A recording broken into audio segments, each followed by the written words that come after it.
사랑하는 여러분, 지난밤도 단잠을 주무셨습니까? 월요일 새날이 시작됩니다. 오늘도 새벽 예배로 주님과 함께 새날을 여시는 여러분 모두 위에 주님의 평강이 가득하시기를 바랍니다. 오늘 함께 나눌 은혜의 말씀은 역대하 1장입니다. 1절에서 13절까지 말씀을 함께 봉독합니다. 다윗의 아들 솔로몬의 왕위가 견고하여 가며 그의 하나님 여호와께서 그와 함께 하사 심히 창대하게 하시니라. 솔로몬의 온 이스라엘의 천부장들과 백부장들과 재판관들과 온 이스라엘의 방백들과 족장들에게 명령하여 솔로몬이 온 회중과 함께 기브온 산당으로 갔으니 하나님의 회막 곧 여호와의 종 모세가 광야에서 지은 것이 거기에 있습니다. 다윗이 전에 예루살렘에서 하나님의 궤를 위하여 장막을 쳐두었으므로 그 궤는 다윗이 이미 기핫 여아림에서부터 그것을 위하여 준비한 것으로 메어 올렸고, 옛적에 훌의 손자 우리의 아들 브살렐이 지은 놋제단은 여호와의 장막 앞에 있더라. 솔로몬의 회중과 더불어 나아가서 여호와 앞 곧 회막 앞에 있는 놋제단에 솔로몬이 이르러 그 위에 1000마리 희생으로 번제를 드렸더라. 그날 밤에 하나님이 솔로몬에게 나타나 그에게 이르시되 내가 네게 무엇을 주랴? 너는 구하라 하시니 솔로몬이 하나님께 말하여 주께서 전에 큰 은혜를 내 아버지 다윗에게 베푸시고 내가 그를 대신하여 왕이 되게 하셨사오니 여호와 하나님이여 원하건대 주는 내 아버지 다윗에게 허락하신 것을 이제 굳게 하옵소서. 주께서 나를 땅에 티끌같이 많은 백성의 왕으로 삼으셨사오니 주는 이제 내게 지혜와 지식을 주사 이 백성 앞에서 출입하게 하옵소서. 이렇게 많은 주의 백성을 누가 능히 재판하리까 하니 하나님이 솔로몬에게 이르시되 이런 마음이 내게 있어서 부나 재물이나 영광이나 원수의 생명 멸하기를 구하지 아니하며 장수도 구하지 아니하고 오직 내가 내게 다스리게 한 내 백성을 재판하기 위하여 지혜와 지식을 구하였으니 그러므로 내가 내게 지혜와 지식을 주고 부와 재물과 영광도 주리니 내 전의 왕들도 이런 일이 없었거니와 내 후에도 이런 일이 없으리라 하시니라. 이에 솔로몬이 기브온 산당 회막 앞에서부터 예루살렘으로 돌아와서 이스라엘을 다스렸더라. 이 말씀은 사랑의 하나님께서 그의 사랑하는 자녀들에게 주시는 은혜의 말씀입니다. 아멘. 오늘 우리가 읽은 말씀은 역대하의 말씀입니다. 우리가 역대하의 말씀을 이해하기 위해서는 역대기 전체의 내용을 포괄적으로 아는 것이 좋습니다. 역대기는 상과 하로 나눠지죠. 근데 역대기는 크게 네 가지의 이야기가 틀을 잡고 있습니다. 역대상의 두 가지, 역대하의 두 가지입니다. 역대상에는 1장에서부터 9장까지 족보 이야기를 합니다. 그리고 10장에서부터 그 이유가 다윗 왕에 대한 얘기입니다. 그리고 역대하에는 1장에서 9장까지가 솔로몬 왕에 대한 얘기고, 그리고 10장에서 마지막 36장까지가 남쪽 유다 왕국의 왕들 이야기가 소개되고 있습니다. 이미 여러 번 말씀드린 대로 역대기는 에스라가 썼습니다. 누구를 위해서 썼습니까? 포로에서 귀환한 이스라엘 백성들, 또 그 시대의 이스라엘 백성들을 위해서 기록한 것입니다. 그들에게 교훈을 주는 것이죠. 바로 여호와 신앙으로 그들이 근간을 삼고 하나님의 백성된 나라를 세우도록 격려하기 위해서 이 말씀이 주어진 것이지요. 그들에게는 큰 과제가 지금 주어진 것입니다. 완전히 나라가 멸망했는데 그들이 다시 고국으로 돌아와서 그들은 다시 하나님 백성된 나라를 세워야 합니다. 그 일을 위해서는 제일 중요한 것이 여호와 신앙 공동체, 그 백성을 세워야 되는 것이고, 그 일을 위해서 실제로 해야 될 일은 예배를 회복해야 됩니다. 성전 제사를 회복해야 하는 것입니다. 또 그 일을 위해서는 성전을 건축해야 하는 거죠. 지금 포로에서 돌아온 이스라엘 백성들에게 주어진 당면 과제는 성전 건축입니다.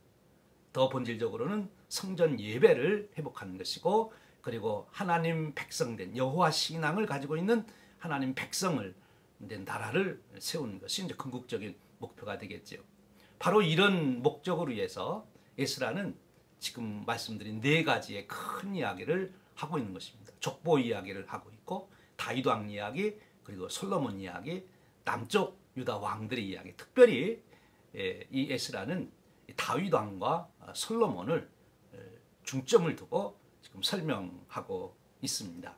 왜 그렇습니까? 이 다윗 왕과 솔로몬이 바로 성전 예배와 그리고 여호와 신앙 백성 공동체를 세우는데 결정적인 교훈을 주고 있고 본을 보여주고 있기 때문에 그런 것이죠. 이제 오늘 우리가 역대하의 솔로몬의 이야기를 시작하게 됩니다. 읽게 됩니다. 1장 1절 말씀입니다.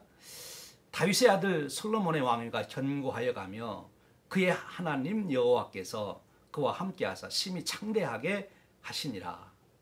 1장 1절을 언뜻 보면 솔로몬이 아주 쉽게 왕위에 오른 것처럼 그렇게 보입니다만, 그러나 그 단어 하나하나를 잘 살펴보면 거기에 굉장히 큰 역사가 숨어 있는 것을 보게 되지요. 오늘 여기 보면 먼저 솔로몬을 소개하는데 이렇게 소개합니다. 다윗의 아들이다, 그렇게 말합니다. 그러니까 솔로몬이 왕위를 계승하는 데 있어서 이 다윗 왕이 결정적인 영향을 주었다. 인간적으로 보면 다윗 왕이 솔로몬에게 왕위를 계승한 것 아닙니까? 근데 그 과정이 그렇게 쉽게 이루어졌던 게 아니잖아요. 바로 다윗 왕의 넷째 아들이었던 그 아도니아가 자기가 이제 왕이 될 줄로 생각했잖아요. 첫 아들 암논도 죽었고, 셋째 아들 탁월했던 압살롬도 죽었고, 이제 넷째인 자기가 이제 왕위에 오를 것이다, 이런 생각을 갖고 많은 사람들이 사실 그를 따랐어요. 그런데 다윗 왕이 솔로몬에게 왕위를 계승하면서 그 넷째 아들 아도니아를 죽이게 되지 않습니까? 정말 왕자들 사이에 이런 사건이 일어나는 그런 일을 겪고 지금 솔로몬이 왕이 된 거예요. 아버지 다윗의 보호가 없이는, 또 지원이 없이는 불가능했던 그런 일이라 이렇게 볼 수 있겠지요. 그런데 이 솔로몬을 소개하면서 다윗의 아들이다라고만 하지 않고 더 중요한 설명이 붙는데, 그의 하나님 여호와께서 그와 함께 하사, 그렇게 말합니다. 이제 다윗의 하나님이 아니라 솔로몬의 하나님이 되신 거예요. 그래서 솔로몬의 하나님, 그 하나님께서 그와 함께 하셨다. 그래서 그를 창대하게 했다. 그것도 심히 창대하게 했다. 이렇게 설명을 하고 있는 것입니다.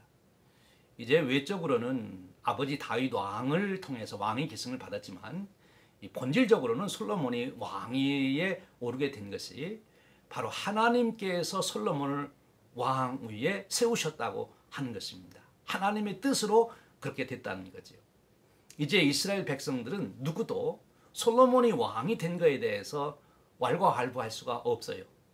외적으로는 다윗이 왕권을 인정하고 계승시켰고, 그리고 본질적으로는 하나님께서 솔로몬과 함께 하시면서 바로 이 솔로몬이 내가 택한 왕이다 하는 것을 보여주셨기 때문에 그렇습니다. 그 보여주신 증거가 심히 창대하게 된 것이죠. 언뜻 우리가 보면은 외적으로만 보면 여러 혼란이 있었던 것 같지만, 사실은 하나님께서 도도하게 그 역사의 물결을 이끌어 가셨다, 그렇게 고백한 것입니다. 그렇습니다. 솔로몬은 바로 그런 과정을 통해서 하나님의 인도하심, 하나님의 도우심 속에서 왕권을 받았다 한 거지요. 여러분, 그렇습니다. 우리가 살아가며 사람의 인정도 받아야 되고, 그리고 하나님께서 본질적으로 그에게 은혜를 주셔야 되는 거지요.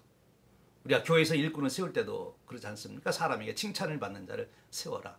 그리고 무엇보다도 하나님이 함께 하시는, 하나님의 은혜가 있는 자를 세워야 된다, 그렇게 말씀하지 않습니까? 여러분, 오늘 또 살아가시면서 사람들로부터도 인정을 받아야 되고, 더 나아가서는 하나님께서 여러분들을 세워 가시는, 여러분들을 심히 창대케 세우시는 그런 축복이 함께 하시기를 축원드립니다. 그런데요, 그래서 질문을 우리가 하게 되는 거예요. 하나님은 왜 솔로몬에게 그렇게 심히 창대하도록 그와 같은 축복을 하셨을까? 2절부터 그 이유가 쭉 설명이 나오게 됩니다. 가장 중요한 내용이 사실은 바로 2절, 3절 이하의 말씀이지요. 이제 솔로몬의 얘기가 이어집니다. 그럼 솔로몬이 어떠해서 하나님께서 그렇게 솔로몬을 심히 창대케 하시는 그런 축복을 하셨는가? 2절 3절 말씀입니다. 솔로몬이 온 이스라엘의 천부장들과 백부장들과 재판관들과 온 이스라엘의 방백들과 족장들에게 명령하여 솔로몬이 온 회중과 함께 기브온 산당으로 갔으니 하나님의 해막 곧 여호와의 종 모세가 광야에서 지은 것이 거기에 있습니다. 여러분 이미 잘 아시죠? 지금 솔로몬 때에 와서는 해막, 성막이 두 군데 있습니다.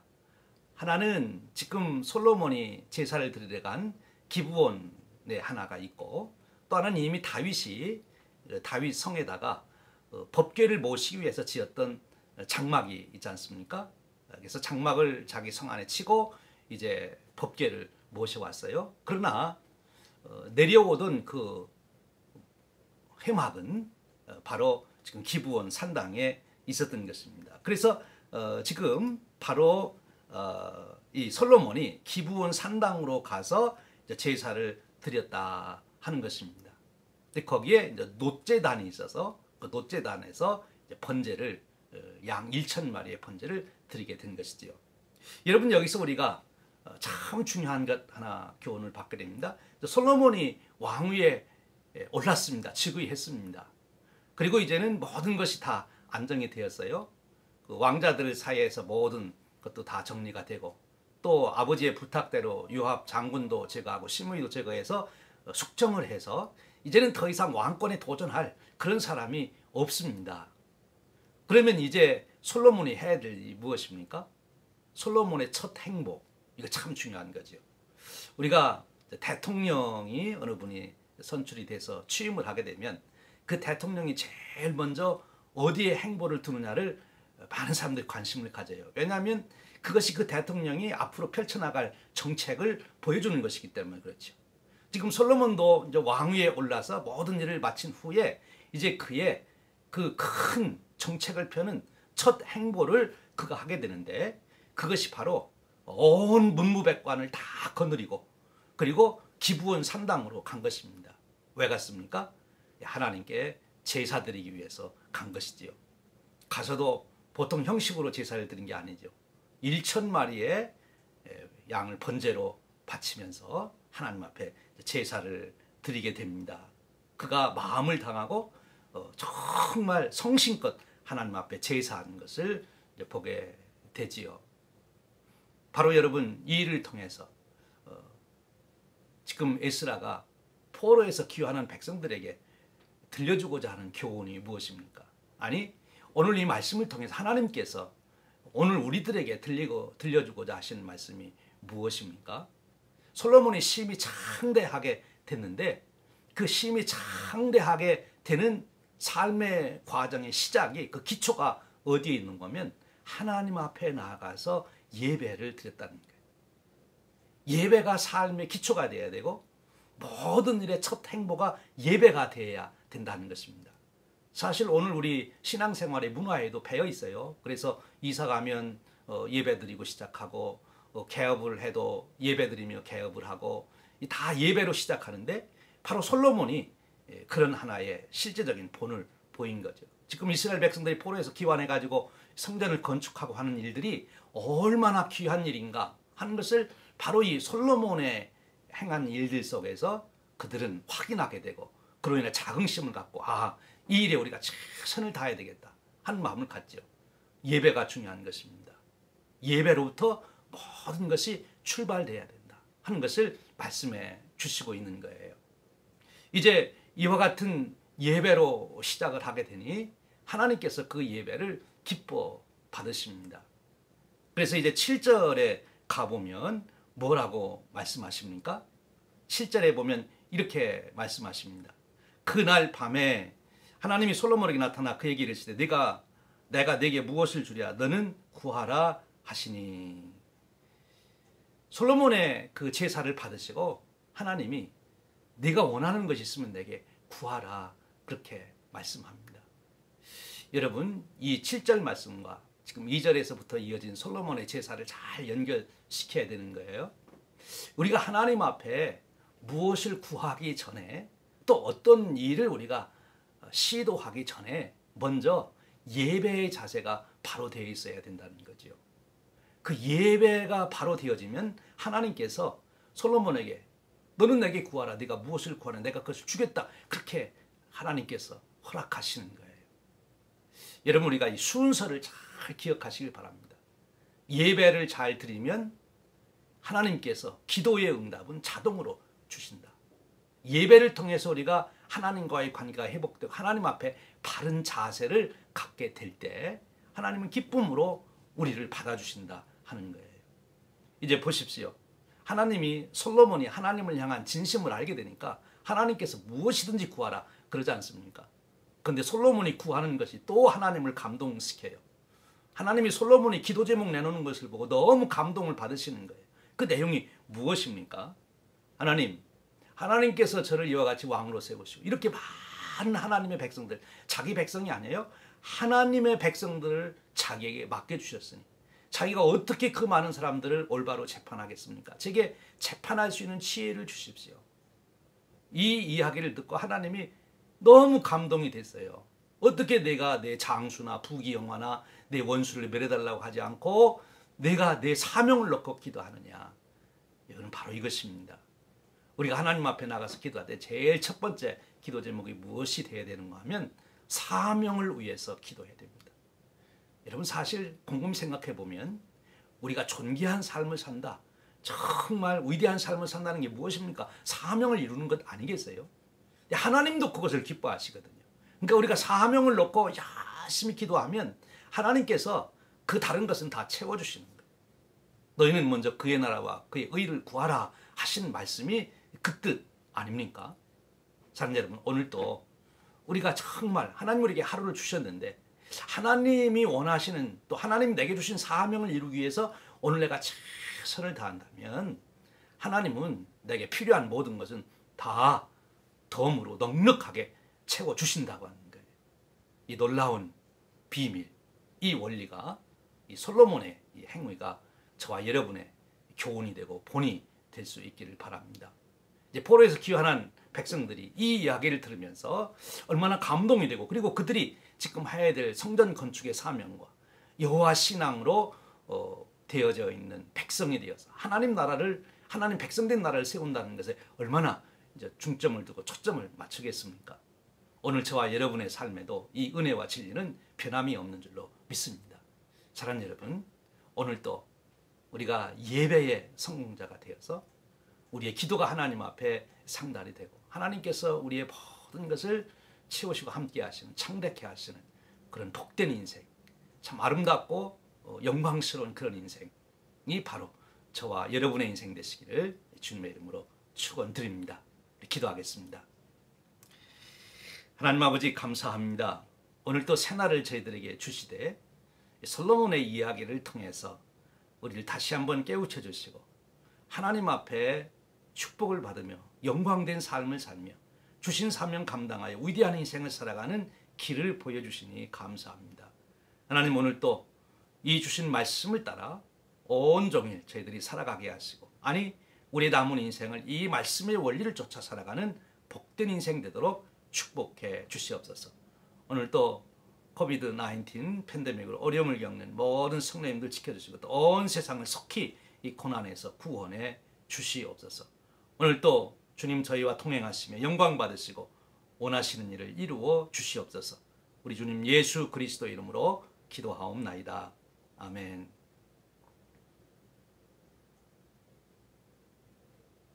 사랑하는 여러분, 오늘 또 주님과 동행하시며 승리하시기를 바랍니다.